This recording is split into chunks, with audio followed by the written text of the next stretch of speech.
sur France 3.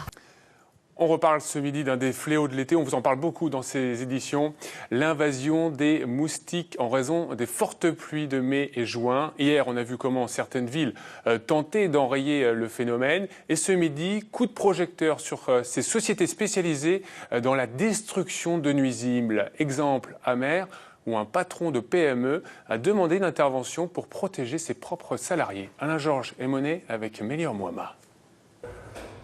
Monsieur Du, bonjour, vous allez bien? Très bien vous-même. Ça va bien.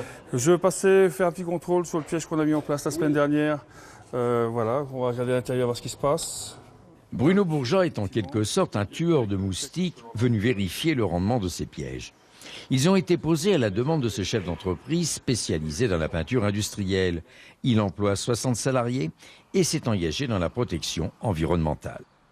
Il y avait une solution qui était une solution mécanique, qui était de dire attirons ces fameux moustiques ravageurs de façon à les emprisonner et qu'ils meurent sans pour autant inonder la zone de pesticides. Donc c'est vraiment l'idée de base, c'est on protège nos salariés et on protège l'environnement en même temps. Voilà. La réponse pour la protection de l'environnement, c'est le piège. Le principe est simple, une cuve avec une turbine à air et une odeur alléchante. Et vous le posez simplement là, sur le dessus. Dès que c'est alimenté, la trappe s'ouvre et les moustiques sont attirés vers l'intérieur. Alors ce qui fait que les moustiques soient attirés par le piège, l'élément le plus important, c'est celui-ci.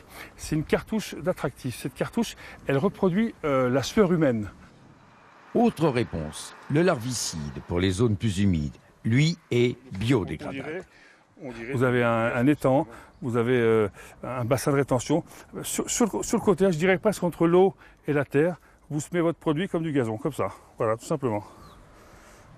Enfin, pour les interventions d'urgence, reste l'insecticide, utilisé aujourd'hui avec parcimonie. Une constatation.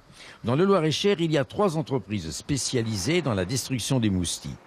Pour l'heure, aucune d'entre elles n'a été contactée par des communes ou des regroupements de communes, alors que l'invasion est annoncée pour le 14 juillet.